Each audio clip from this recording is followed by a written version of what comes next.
I plan to cover in the 5G radio and core integration is one, first the data communication fundas, which you need to know.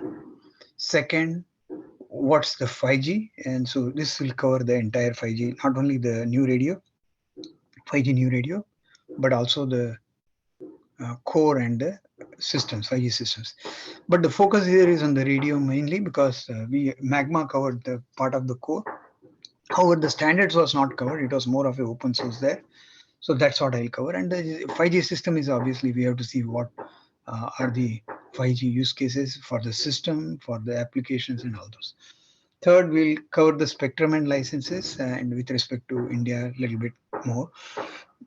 Then what is there in it for me as usual for the vendor dilemma and what is the open source and what are the benefits to them and to the society in general. Then what is the 5G new radio and how does it show up with respect to core and the stack systems, basically the standards what they are there. And then we'll talk against what is standards versus what is deployments and how are Indian contexts established for 5G. And then some aspects of research which I would like to share to encourage and motivate the people who are waiting to find new areas to put research work. And finally, we'll deal with the use cases of 5G. In this, private 5G network is one of them, which I think I'll leave it as a external, like we did for demo of the Magma. That portion I will leave it to our guru, and that is Prem, who is working for Cohere on the 60, and we'll leave him with that.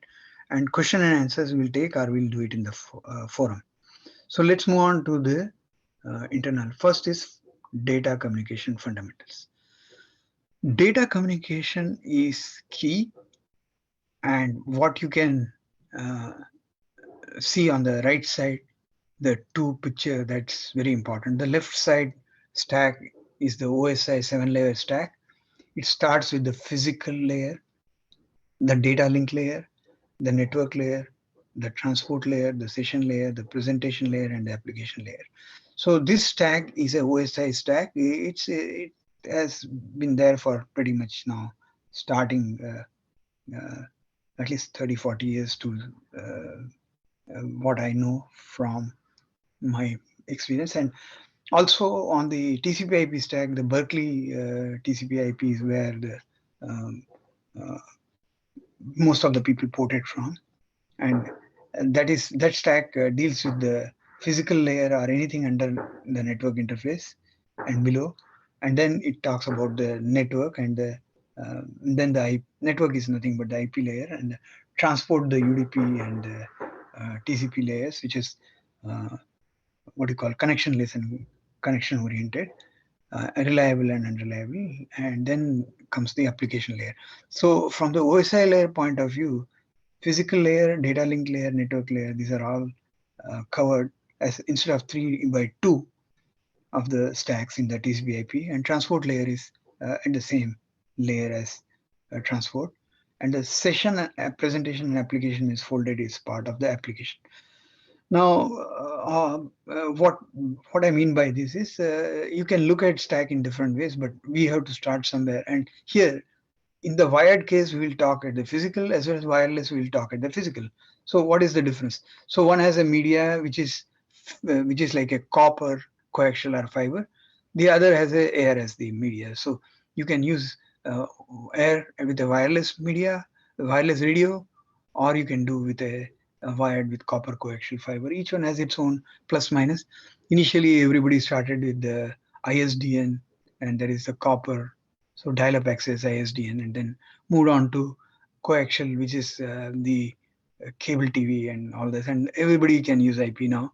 And the fiber is the one which is a photonic and optical communication that has got core, multi-core, and several things, and that's a faster one. Not only that, but that's the one for broadband. In fact, most of the cell towers in the 4G have the backhaul as through uh, fiber, and that's key because That is where your front haul, mid haul, back haul come in these days, after the over the radio access to the cell.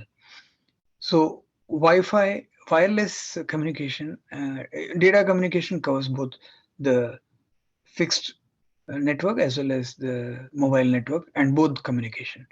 And so the wireless, when we talk about, we mean the Wi-Fi, we mean cellular, we mean satellite, all over there. Now let's talk about the physical layer. Physical layer, you got the media or the OTA, or over there, what we term.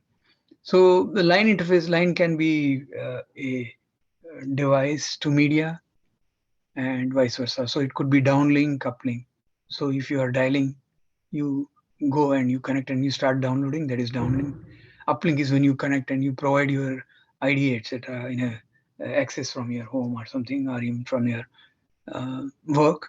So those are the line interfaces to the device. If you have a network interface card in a server somewhere, then what you connect is to a device, and the media is in that case probably wireline, but it could be even like you have a uh, access point in your home or somewhere, you find the antenna, and then that's a over the air interface. So any line, whether it's a over the air or the line interface, is what matters, and that has a configuration. It can be point to point or point to multi-point. Like example, access point at home may connect to many notebooks or many devices on the Wi-Fi. So that's a point to multi-point. So you can have point to point, or sometimes it is simply one connection from your work or home to the service provider who has got a fixed line, and that could be point to point. So you can have point to point, you can have point to multi-point line configuration. The data, usually data are represented in binary bits as 0 and 1. Voltage wise, they may be different. Some may be minus 12 to plus 5, some could be plus 5 to 0. And that depends on what, whether it's a TTL, CMOS, and different types of semiconductor which are used in the chips. Based on that, gates and all, whatever is derived, they have different binaries. But representation wise, what we are looking is 0 and 1 binary bits. And I said there are also these days requirement for uh, multiple baud rates, like you can have levels, 2 levels, 4 levels, 6 levels, depending on 2 to the power n. So I can have a 4 level, and then that can give me 2 to the power 4, which is 16.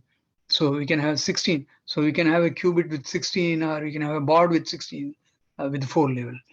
So that is where the innovation I'm expecting from people, especially based on the Nyquist level formula, very similar to uh, capacity from with the noise from Shannon. We'll look at it, but at this time, the physical interfaces, you can have transmission mode simplex, half duplex, full duplex.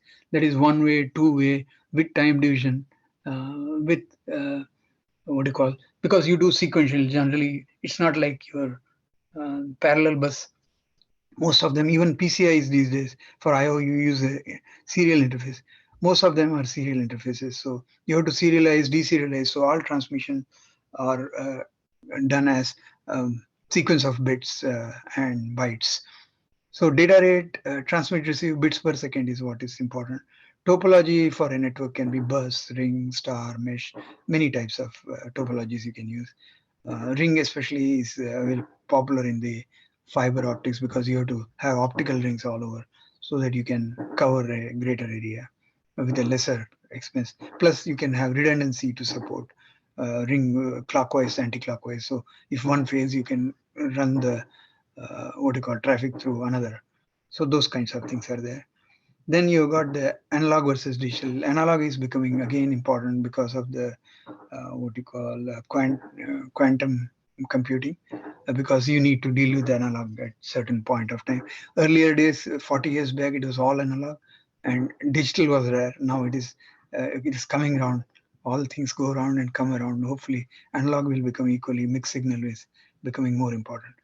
So these are the physical layer characteristics which we need to worry about. Then link layer. So link layer, as you see in the second, after physical layer, we describe the link layer. So in the data link layer, what happens? You got to have an address, and that is MAC address usually, 48-bit address, which is assigned uh, by the industry for the Ethernet. Ethernet, of course, you get that MAC address, and then you can form from that the addresses which is necessary to identify the host or the location of the NIC where it is, and assign the IP at the top on top of it. So payload. So then we have to talk about once you talk about the layer 2, then you have to talk about the frames, not the packets. Frames have the addresses, headers, payload, and CRC to cover up the error correction and all that, so that you don't allow any single bit failures or multiple bit failures depending on what you use your header and payload. So IEEE has got the standard which are featured for wireless very heavily, 802. In fact, 802.3 is the Ethernet most important. And then Wi-Fi, obviously 802.11 A, B, G, C, and all those, and Wi-Fi 6 and Wi-Fi, what do you call, for 5G, and Wi-Fi 6E for the 6G extended and all that. You can use signaling like TDMA, time division multiplexes, and frequency division multiplexes. Then you have got CDMA, space division, and then you have got OFDMA. So various protocols have been used in 2G, 3G, 4G, 5G, and all that. OFDMA is one which is used in the 5G on the downlink, and then you have to use a single carrier FDMA, CFDMA, which is another one for the uplink. So uplink, downlinks are different, and similarly for 6G there is something different which is coming up, and you can look up on that. So LTE, usually we have been doing LTE. 5G is LTE, but 4G is LTE. Sorry, so 4G LTE is a long-term evolution, they call it, and the evolved packet core, that is the core side of it. In the radio side of it, it is LTE, and in the long-term evolution, it has got LTE.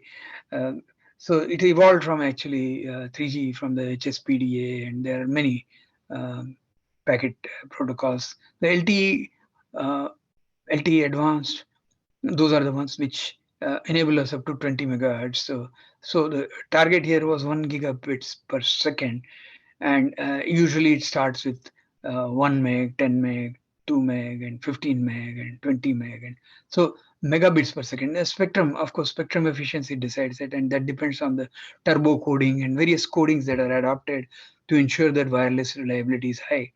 So therefore, you have to resend and overall, you can get a bandwidth. As I said, if you have a carrier FC and you have a 20 megahertz bit, then you can say FC plus minus 10 megahertz. That's the band in which you operate. And so 5G is instead of 20 megahertz. So LTE is not just 4G is not limited to just 20. I would put it, it can be 1 to, so it's a variable bandwidth is allowed. Variable bandwidth is allowed. 1, 3, 5, 7, 14, some 20, some numbers are there.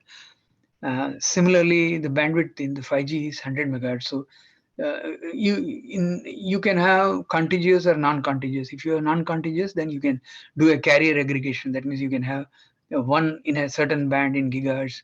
Let's say maybe 700 megahertz band. If you have a let's say 20 megahertz available, and then you got in 1800 megahertz another 80 megahertz available, then you can bring these two together and use the two bands together, slap them together as a carrier aggregation, and take the traffic that way. So that way you can do a lot of innovation. 50 plus 50, 20 plus 20 plus 20 plus 25 times types. And 100 megahertz is the minimum for a 5G. You can even go more, 100 to even up to 1 gig. Usually 100 to 600 is more popular, but you don't do it that way, because why would you do that? You can separate and get much better. So 100, 200 is the more likely. Nobody does beyond that. And no reasons at this time, but you can never know.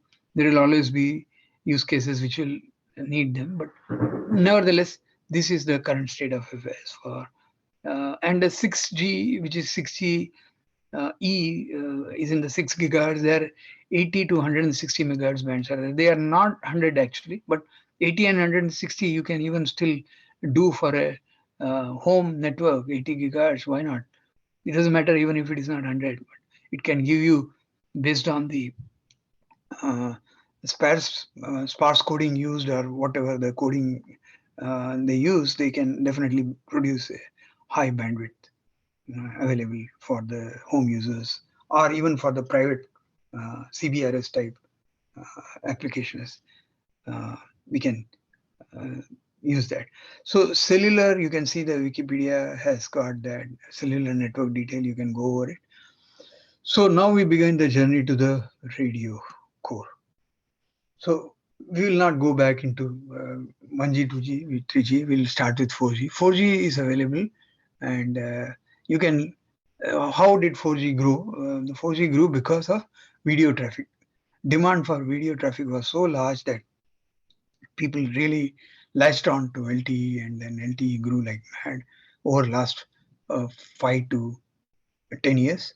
It has been growing, and it has grown to its limit, and therefore we need better uh, what you call bandwidth and throughput and response. Even though LTE was a rush for the madness for the high speed, you always see speed testing being done by the providers, but they don't do latency testing. And latency is what is the key for the 5G. And the targets for uplink downlinks, downlink is speed of 20 gigabits per second, and uplink is 10 gigabits. It's half, 50% is uplink. So this is the targeted. Okay, the 5G targets for the downlink is 20 gigabits per second, uplink is 10 gigabit. Latency, it's in the range of 1 to 10 millisecond, and usually user plane ends up with a 10 millisecond. Control plane, some of the things which can be done faster, especially radio interface, radio intelligent controller for near real time and non-real time. There you tend to use the control plane, uh, trying to get to near to 1 millisecond. Sorry, 1 millisecond, and then uh, management plane. Obviously, it can afford to be a little bit more uh, relaxed, and you. So 1, 5, 10 types of is what is the targeted. Actually, what happens is it is in between 1 and 10. Now, devices per square kilometer, 1 million devices need to be deployed to be able to support the 5G. Now, this depends also on the whether it's in the rural or it's in the urban. Where are you deploying your devices? And so, yeah, but more importantly, users should be supportable. That's the key. If you can use 1 million people in a square kilometer, that's an urban place where you can support that, because uh, in the 4G LTE we had somewhere 100 to 1000 users per cell tower types, concurrent obviously, and when you do statistical multiplexing, it is much more. It is not just 1000, because you've got 24 hours and everybody doesn't talk 24 hours. It's only peak hour management which is important. It's called bouncing busy hours and all this. So depending on the busy hours, you can spread that.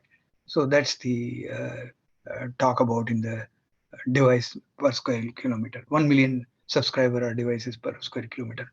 Now, power, obviously, power, it comes to saying that there are facts, figures which says that you need around 10 to 11 kilowatt of power on a base station for 5G. Uh, so that's still a very high figure, and we need to bring it down. So example, if you have an antenna, you do a 60 watts or 70 watts antenna, multiple MIMOs. So you got 64 MIMO, 4 by 4 MIMO, 2 by 2 MIMO. MIMO is multi-input, multi-output. So single user MIMO, multi-user MIMO, those are the terms used usually for the antennas. And when we have got radio units or radio remote units, antennas, then you need to make sure that the beam formation which provides the coverage is sufficient. And to bring a coverage, either you do a narrow beam striking directly onto the targeted device, or you can do a all over, which was done in the previous generations, where you don't target, rather you make a beam which is omnipresent all over the antenna. But that is where the power is wasted. So why I brought that was power. So you have to reduce the power to 1/10, and this is where the beam formation of antenna is very important, and thereby you can reduce the power requirement, hungry power requirement at the base station. At the same time, you have got power requirement on the device side, which is battery loss. If you let the network process more than the device, then in that case you can conserve your battery. And so therefore network managed is better than the device managed as far as power is concerned. But some of the things you can compute, because these days the devices are themselves so powerful that a lot of things can be calculated, but your power is the issue. So how to preserve the power is on the device side of it. Then you got availabilities. Of course, every equipment which is business critical or mission critical needs to be available. And for the radio equipment in the telco space, they require a 5 nines or 99.999% available, which is around 5 minutes a year, which is key. And in the cloud, you can do usually with a 4 nines, because you assume that it will break. And therefore, the cloud's approach has now been coming to uh, uh, telco cloud, which is cloud native way of doing. Here you don't care, you assume that it will fail, and therefore how do you recover, how do you manage the state, keep the state apart from the stateless, and then put the key value pairs and put the in memory. There are many ways to do that. That's what is being done. Then coming to the W, we have got 100 megahertz to 1 gigahertz, and I should point you to the equation here. C equal to B log to 1 plus S by N, the signal to noise ratio. So uh, the capacity was predicted to be V log 2 L by Nyquist, where L were the levels, but actual capacity limiting bandwidth limited capacity is this formula. If your signal to noise ratio, example, I can tell you, like example in the voice case. So you got 30 hertz to 3300 hertz. That's what we transmit for a voice. So if that is difference is around band pass, that is band is around 3000 hertz. So if you do a 3000 hertz and for that band, and if your noise to ratio is a 1000 to 1, that is uh, that means signal to noise is 30 dB. Then you in that case 1 to 1000. So basically what it means is if you are able to uh, sense the signal on your device, which is nothing but a receiver device, not the transmitter device, then you should be able to uh, get that to provide the value. And you can see it comes out to 36,840 or something as kilohertz. So that is why in the earlier stages when we had voice modems, they used to limit it to 38.64 or something kilo. So that's what the capacity of the channel is limited by the um, bandwidth that is available. That is why when you talk about bandwidth of wideband like 5G being 100 megahertz with a carrier, of course, carrier is different. So FC, you pointed here, FC is the carrier, because it's like if you want to go fast, then you take a car and you sit in the car and you drive. Same way, if you want to reach fast somewhere, you have to use the carrier and the so on the carrier, the other waveforms it get modulated. Whichever modulation, whether you use PSK, ASK, QSK, QPSK, usually quadrature phase QPSK, 8 PSK, 64 PSK. Those are the types of phase shifting key modulation we are done in the 5G, and that's being able to maximize the what you call the levels, and at the same time maximize the signal to noise, the capacity. So as long as you have the capacity and the levels that you can transmit through it, it's good one. And this is valid for even for uh, quantum uh, computing in the terms of qubits. So you need entanglement, and also would like some of the faculty members to look into that, and maybe you can do some research work and contribute, because it's a fundamental research. So there is a scope for fundamental research in those areas. So maybe look back at why Nyquist and why not Shannon, or why Shannon, why Nyquist, why not me? Come up with something which we can probably exploit in the 6G era. It's already there, but you need to still make it practical. So those are the things. So this is about the characteristics of 5G described. Now look at the roadmap of the standard bodies 3GPP the third generation. It has third generation, has come to now fifth generation, but still the name sticks to it as 3GPP. So what we have is in 2020, what happened?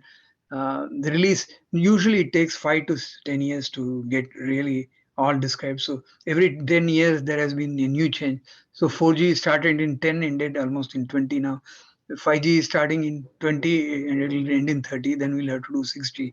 So the standards keeps evolving, and deployments keep evolving, and sometimes standard goes ahead, sometimes uh, the deployment goes ahead. But open source has really accelerated the deployment, faster than the standards, and standards sometimes need to evolve.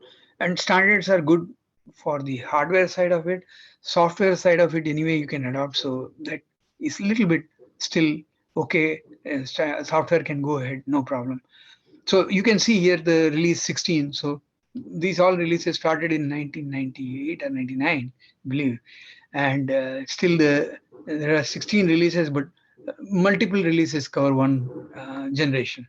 So here you got release 16, 17. We started with 15 was the end of 4G, and 16 started with the what a 5G. 16 stage 1, 2, 3. Then you got now 16 is frozen. 17 has also coming to the closure. You can see release 13 is, as you see here, it's here, and then 18 will start soon. So you are seeing that RAN. Uh, there are many committees in this. One of them being RAN, and for the radio access network, that's what we use.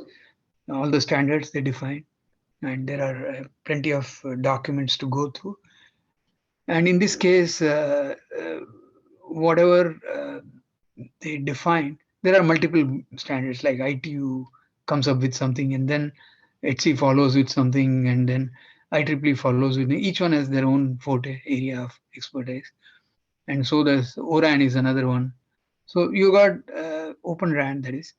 And so you got many standards, and all standards generally try to accommodate each other. Initially they are unsure, fight with each other, but at the end of it they come to conclusion what they can do, and each one provides their, and ultimately align with the mainstream, and the world goes on. And we see the standards including many technical specification, many white papers, many standards. So you got plenty of standards. In this case, we are focusing on 3GPP, RAN 16. So that dynamic spectrum usage is one of them. Like, because you can have a carrier aggregation, and then you can use dynamically. The resources are generally 15 kilohertz, 30 kilohertz. So your resource units are defined at a very granular level within the reference signal. And from reference signal, when a UE connects, it sends the SIB. SIB is nothing but session information. There are SIB 1, 2, 3, 16, 20. I don't know how many are there, but essentially each one of them uh, interacts with the metadata associated and provides the connectivity, all the information. That is, it's a negotiation between the provider and the device. If you are in band 5, am I on the band 5? Can I lock to particular frequency which you can allow me? And then once they allocated the resources in that particular band, within that channel, within that session you are provided. And since it is a multi-user, statistical multiplexing is there. So it's a lot of combination, time division, frequency division, space division, all the fast Fourier transform, IFT, and discrete Fourier transform, all these are applied. So it's a highly technical uh, deployment of the signaling, as well as the bearer, as well as the channel management. And that is why the channel is key, and the capacity is based on the channel that you get. And how you acquire the channel is all, these are the standards will describe all those. What are the stacks? What are the flows? And how would a flow go? And how you establish the pipeline to connect? And how you not only register, you what do you call, you create the packet data units, PDUs, and then you complete your streaming through the streaming or whatever data transfer, upload, download, uplink, downlink. And then once you're finished, then you quit the channel so that the others can use. So admission control. There are plenty of things which are there in this, and our goal is to make sure that we are reaching our target technically using this. So somebody in the standards will be able to follow this. And does this standard, is it like every country has a different standard? No, but radio spectrum is different, usage is different. So you have to adopt to some band, some countries. And not only that, when you create a cellular network, you have to have nearest cell to each other, either one cell or two cell away, uh, no interference. So you have to choose frequencies in such a way that they are not overlapping. So there are ways to do that. So so radio management is a big thing, and one needs to know properly what frequency we are dealing with, how we are making the cells, and how we are using them. So now I'll come back to the radio spectrum as a whole, because that's everything is spectrum. You know, the whole cost for the providers, if it is a licensed spectrum, is very expensive, and they invest by looking at where they find the best value for their customers as well as for themselves. So you can see here 2.456 gigahertz. Sub 6 gigahertz is the one which is mostly allocated for and most useful, because they are well tested, well reliable, and people know the characteristics, and both for indoor and outdoor. And these are the ones. In this case, you have seen that what this is pointing out, this is from Qualcomm. What they are pointing out is 1200 megahertz of uh, whatever the 5G spectrum, and 6E for both of them is available, and that's made available by the uh, FCC here in US, and that's available in certain bands. So what are those bands they have described? And you can see here the characteristics uh, of the 5G new radio units in the United States, where you can go. In fact, they have allocated one in the CBRS, which is uh, what you call unlicensed spectrum, and one can use unlicensed spectrum for 5G, which is new. Whereas in India, if you look at it, and power I had shown you, here is the source is Huawei. They have shown that they have 11.577 watt usage uh, in the BBU. BBU is nothing baseband in it. Baseband means when you remove all the carrier and you just do at the particular, instead of using FC becomes zero, then what happens? Then you got, that is the baseband. So basically, it is a band pass or a low pass filter if you apply on that, and that is you get the zero to certain frequency. So that is baseband. So baseband is, you always convert whenever you want to work in radio. You will have intermediate frequency, baseband frequency, and you will have carrier frequency. So different frequencies you translate so that your work becomes simpler. The baseband is the easiest one, because your devices should be able to support the changes in the variations in the frequency, especially semiconductor devices. So that is why you come to the baseband and work on the baseband. So baseband, at the baseband BBU unit, they can see they require for 5G around uh, this many kilowatt, and you can see how power hungry it is. So therefore, we have to reduce the power. That's what I was mentioning. Now coming back to this diagram again, India's 5G trial only began few weeks back. Okay, this is 1 week when I am saying it's not 1 week. Actually, June first week. So we are in the July now. So what it means is that, or around a month, you can say. So in a 1 month, what they have done, at least to the knowledge we have now, N78 band is what is chosen. Sub 6 band it is, and nobody actually bid for the millimeter wave. Of course, government of India feels that somebody could have, but it's economics, stupid economics. So we have to leave it to that. And in the 3.3 to 3.8 gigahertz band is where we have picked our N78.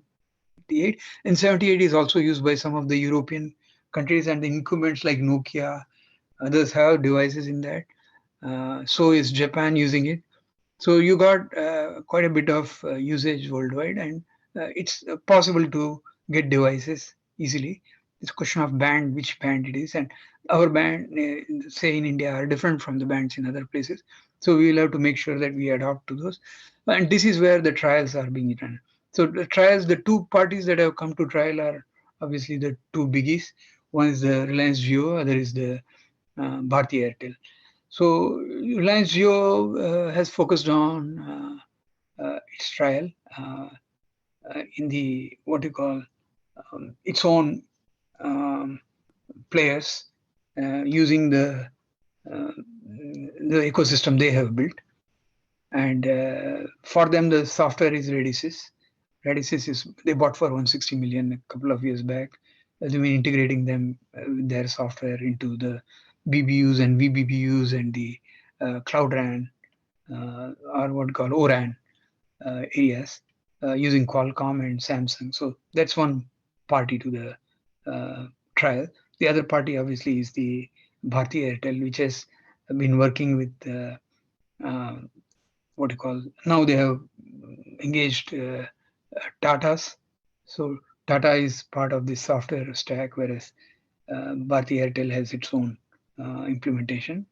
And since Bharti Airtel is more wider global in the sense that they have African footprint, so they do have software from different places. But these two are the major players, and they are trying to implement the N78 band, whatever that band is, devices, because devices have category like narrow band. So you got narrow band transmission for IoT, NB-IoT it is called. So for the narrow band, there is a category of devices. So devices are categorized, and those devices use the band. So one of those 5G category devices with the N78 sub 6 3.3, that is the one used for trial. And on the radio, that is NG-RAN side of it, there are other providers also. In this case, you can see that there are many device players in this. Because end to end, you require not only the user equipment device, you need the in between over there with the radio tower with the antennas. Then from antennas, you need from cell tower or macro cell or whatever your cells are. From there, you need the backhaul. Either if it is in a remote place, you may have a microwave backhaul or you may have a fiber backhaul. If it is fiber backhaul, then you have to do the CPRI, that is common public radio interface. And CPRIs are very expensive because as the volume grows, then so you have to convert to Ethernet. That means if you have a traffic which is coming in the signaling through the uh, optics, you have to convert them into radio or say electrical. So optical to electrical. So you may have a ROADM or you may have some other devices which allow that to be transported to. Uh, so one is at the layer, then you have to frame and deframe based on how you are converting and what you are converting. So there is a whole slew of, if you look above the transport layer, you don't see much. You think everything is cool. But when you go below the transport layer, you have to deal with all the physicalities of the media and the associated Ethernet and the synchronization. So those are the aspects, but all these are technical. And once you have what you call the determination that you want to do it, and you have the knowledge to do it, then the question is effort. And so at this time for 5G, it is the effort stage, third stage, I would say, on the Indian side of the by the providers and all the combination of thereof. And some of the optical players I like Tejas for optical devices, and so is SmartLink, so is Sterling. These are on the cable provider side, and they have got optical equipment and others. Then you have got the equipment providers like ITI, which is a good old telephone, plain old telephones player, but they have been roped in because MTNL is there, and Make in India has brought them in, and maybe some of the players like Geo might leverage them. That's a good sign. So they can be the manufacturing players in this. So you have Himachal Futuristic Communication Limited. So there are many equipment vendors, there are cable providers, then there are the service providers, as I mentioned, plus the three major like Reliance Jio, Bharti Airtel, and Vodafone India, three. And the MTNL is the one player which is also included in the 5G, especially related to ITI, as I mentioned. Then cell tower players are like Indus Tower, Bharti Airtel, and Vodafone PLC have some stake in that. They are doing, and Same way you got the 5G mobile devices from Airtel, Jio, Nokia, Sony, several of the Chinese players, I would put it, depending on what they bring to table. They bring N78, yes, welcome. So you will find a lot of this. So benefits are anticipated, and that's the reason all these players are interested in it. They will get it if they are able to support and make in India effort, which is what they are doing. Welcome to the world of competition, and that's good. Speaks well, as was done by the entity and the NECs and along with the Rakuten. So there is a synergy between the Japanese, Indians, and all of them are either together or even in competition and collaboration, both of them, with the European and Chinese and the US carrier and the equipment providers. So that is the story of India at this stage. They are in the another 6 months down the lane. We'll have much better idea who has really better. But there are so many regions and so many markets that one may be better at one place, the other may prove to be better. It all depends on the technology they are using. So coming back to now, a little bit more on technology before I close it. So you know that as we said, 3GPP standards are there, good. That's good. But then we need radio standards also. So on the radio standard, we have got something called ORAN, and this has evolved from. It was called. A lot of players have put their efforts in each of the areas. It started with Cisco in some CRAN, and then Cloud RAN, and then somebody did CRAN, and then other players came, and finally it was all merged into one effort called ORAN. So ORAN covers the spectrum end to end, not just focused on only one. So you got different interfaces for different, one for the uh, O2 interface for the cloud, and O1, which is the real interface for service management and orchestration framework. See, we previously spoke only about orchestration. Orchestration is good as long as you are orchestrating your platform devices and all that. But when it comes to service management, you have to go beyond the orchestration. So therefore, in this case, for ORAN, you find service management and orchestration as big pieces, and interfaces being the O1 for the ORAN network functions, because you still just having system doesn't mean anything unless the network functions are handled, because network functions are the boxes which we normally have VNFs, and for the firewall, for the load balancer, for the ingress controller, for the egress, and for the service proxy, service chaining. So there are plenty of network functions which we need to be supported, and that's where the ORAN network function comes in. And ORAN is specific to RAN. It could also be some of the things from the cloud can be adopted, and that's what it is. It's these days everything is cloud native. So even ORAN has a O cloud, and that's the beginning of it. And if you talk about O cloud, then we have to look at what are the physical infrastructure relevant to it. So you got physical infrastructure in terms of devices. You got the near what do you call radio transport, which is for the near real time for the radio intelligent controller. And then similarly, you got the cups, we call it, that is separation of the control and user plane. And here the CU stands for central unit. So you have got OCU, and then CUDU is distributed unit is at the edge, and central unit is at the central place. So DU talks to the CU, and then when you DU talks to the CU, you mention, then the question is, what is it? Is it control signal? Is it user signal? Therefore, you will always have DU, Open RAN, CU user plane, Open RAN, CU control plane.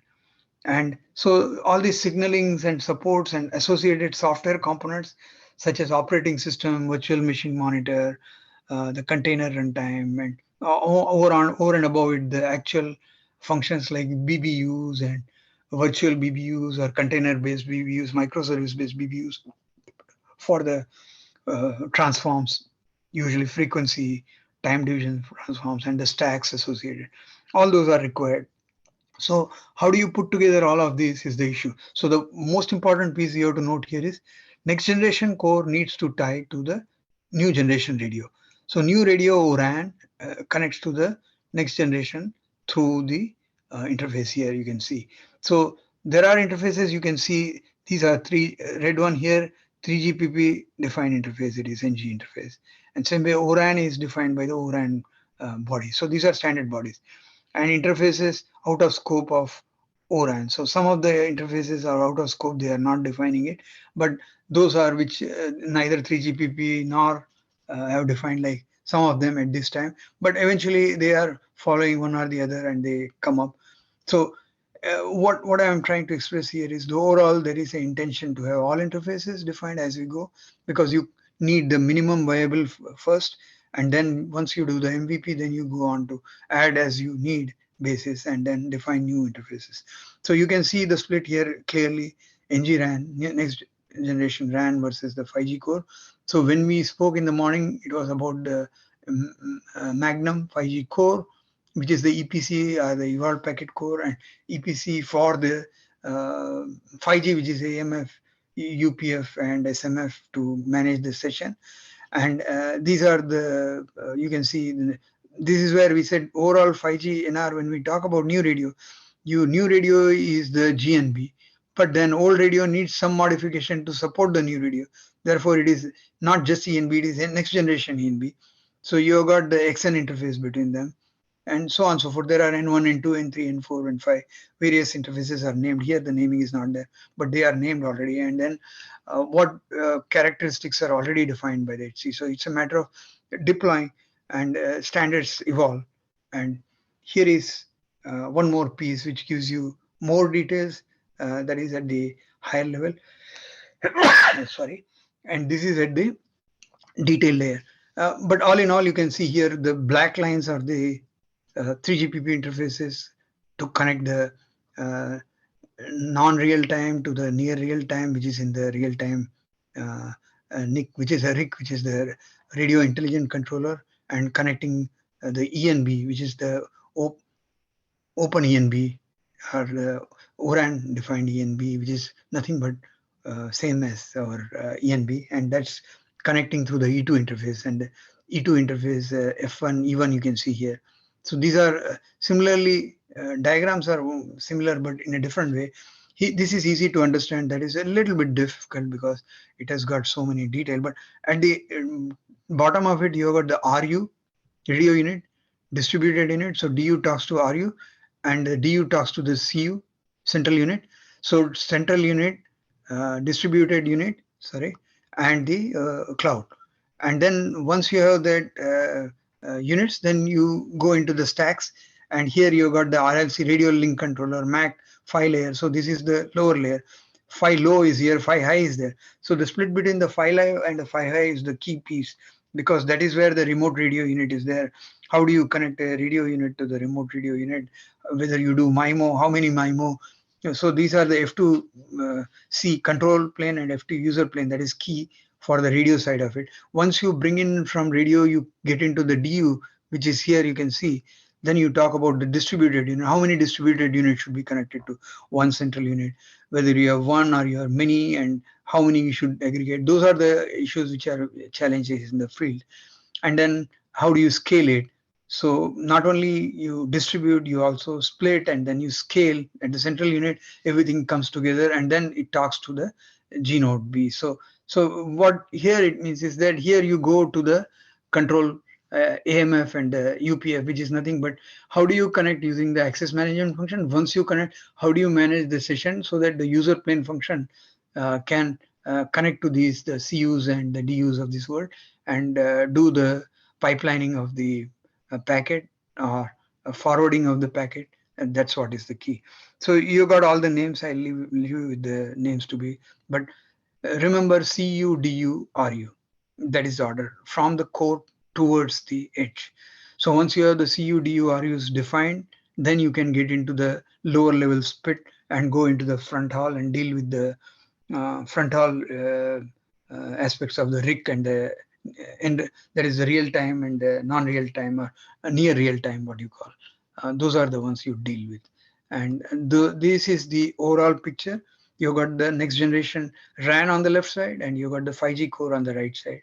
And these are the stacks associated. Each one has their own functionality. NAS, like example, network access stratum, that deals with the you saw the federated gateway, that means for the 3GPP access. And then you got the idle mode, and so if you are in idle mode, then if you have to be located, there is a area code which will be determined by the tau, they call it. So the tracking area, you will be tracked, and then you'll be paged, and that is the portion which is on the mobility side, coming from the MME, or the um, product which is there in the MN, or mobile operator space, for the control plane. And same way, user plane function deals with the user plane PDU handling, that is packet data unit, mobility anchoring, and all that. So because you got the IP allocation coming out of this, then session management function is the one where you get the UE IP address allocation and PDU session control. So once it is session management function allocates, then the user plane function start tunneling and channeling the traffic, streaming the traffic as you go. And the ngRAN is the one which is the cell. So you got the cell, and that is the core. And when we talk about the PDUs, user plane PDUs have got a GTPU over UDP. GTPU is a special protocol which is always used by the 3GPP for the radio. You can have a GTPU as well as GTPC. That means either you have a control or user, both protocols are available. Here we are showing only the SCTP being used for the control signaling, because that is more secure. So that is over TLS. And then you got the IP and the data link layer and physical layer. So these are the stacks which are shown.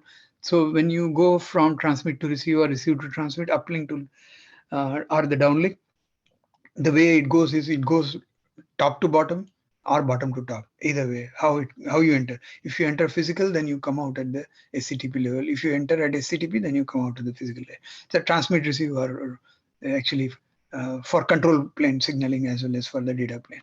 Then you got the whole corresponding SDAP. SDAP is one of the PDCP SDAP. So normally in 4G you always have a 5, you have a MAC, you have RLC, you have PDCP, but SDAP is one which is new to be able to adopt for 5G. So service data protocol, that is one. PDCP is nothing but to make it in sequence. So radio link control is the RLC. MAC is your standard everywhere, whether it is Ethernet. Whenever you do Ethernet, you need MAC, and physical is the media. So you will find that UE connects to the G node B via RLC, RRC, radio resource control. So because in the case of radio resource, you need to manage the radio resource. So you have to know, we have to know which lat long you are in. And so radio resource control allows you to provide that radio and the API to associate with what and where you are to track your mobility in the cellular network.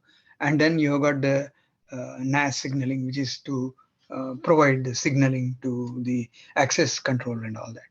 So you got all the details of the stack one-to-one for transmit and receive, whether you do UE to GNB or UE to GNB to AMF, or UE to bypass the GNB directly do the NAS. So various signaling mechanisms are here. At this time, I will come to conclusion that standards are there, deployments are there. We have seen now radio is under, at least in India, it is under deployment. And one player I forgot to tell you is Rancore. Rancore is a Reliance Jio's company, which is the main player in the field. Like you had the what do you call, Bharti Airtel had a Indus tower. Similarly, these people have the Rancore, who are the integrators who work with Radisys for software, Samsung and Qualcomm for their devices and all, and whatever they have cooked up the recipe in their own geo, they use to build the ORAN. And they have used a small cell with airspan. So that is another collaboration. So a lot of collaboration at the same time, trying to do what can be done, having a knowledge to do it on their own. That's the effort they are doing. And obviously they don't have a hurry, because the spectrum already they have got what they need. And so it's a matter of trial and proving. And Geo is using the Rancore network and as well as Radisys software. Radisys is a company which I said it used to have BBU out of Portland. They were bought for 160 million, and they were obviously their software stuff is what was important, and they quit the hardware and they started putting the software what they have. And VBBU is a little bit older technology, but besides virtualization, they moved it to the newer what you call the uh, containerized versions and all that. So this is my speculation, even though I am not insider. All I can tell you is that they have got to do what the standards say, and they may have some variation here and there, but most of them stick to the standards to be able to deliver. Because if they want to sell in different countries, they need to do what others as a standard do, or establish the standard, whichever way. So the technical aspect of Reliance Jio is available, and there's a good articles I have collected here for you to view. I will not get into details of it, but there is one camp which is the Reliance Jio Radicis RAN core team, which is one camp in India. The other camp is obviously the 5G Tata and Bharti Airtel group. They have also provided, Tata is providing the software. So now that they have a software uh, combination, these two are going to be taking off soon. Within 6 months, we will know what trials they have done and what they have achieved, and actually how they are going to deliver. So it's a work in progress at this time. So you will find 5G in India sooner than later, and try to match with the N78 devices. So on the side of how do you do it, whether you do TDD, FDD, and TD-SCMA, and all those protocols are very much fixed because you know that they are doing in 3.3 and 78. Then you can go back and track back and figure out all. The faculty experts who are in the radio communication will, I'm pretty sure, be able to do it. So now I have here use cases for 5G. So Magma 5G core, we saw campus network can be done with it's a 5G system. If you try to build a radio which is 5G core and you use a CBRS or equivalent of that, in this case, we have got the, I think it's called as National Frequency Allocation Table, NFATA. 2018 was already released. 2020 is not there, but most of it's almost there in the papers. It should be anytime due. So if you get uh, the 2020 21, sorry, if you get the 2018, we can still follow. I have been following 2018, and we can really figure out on that what frequencies we can really adopt, exact frequencies, and configure our devices accordingly. The 2021, if it gets released after this 5G trials, then we should be preview to that sooner, because devices are the first one to go into it. They will definitely get in another few, probably weeks or so. And then the second one, private 5G LTE network, unlicensed access. Yeah, this is unlicensed access is important, and this is the equivalent of what I was talking about, the private 5G, which I expect um, Prem Gopanan, who is an expert in this 6G and 5G era, and he has been earlier he used to work for Ericsson. Now he's in Cohere, and a very good guy to listen to, and hopefully he will deliver on his slides for us to end the talk to go through. Then fixed wireless access. This is the Airtel 5G radio. This is what was done by Verizon in the US. So FWA, fixed wireless access, is a key use case for system point of view for 5G radio. So two 5G systems and one 5G radio. Then the next three are more related to the slicing. So extreme mobile broadband is the key word for 5G for the throughput. So 4K, 8K video content delivery can be done using the EMBB slicing for the carrier to experiment on. Then similarly, you can do a massive machine type communication, either weather or drip irrigation for sensing and actuating on the field for agriculture. That would be a good use case for the narrowband IoT and massive machine type communication. Then industrial IoT, which is more latency sensitive, highest latency sensitive. In fact, 1 millisecond is the expectation. That is the one which is very critical. And this is for managing the factory automation, as well as for shop floor management, warehouse, and drone management, and those kinds of. So 5G URLCC is another use case. So I'll say these three slices, if we can cover and one for the radio, two for the systems. That should be more than enough for most of the use cases. All those fancy use cases we may or may not be utilizing in India. So yes, some of them could be. I'm not denying that. If it is available, why not use it? And if you can use it, and if you can get some use cases which is really saving business money or saving government some money in the defense, welcome. You're welcome to try that.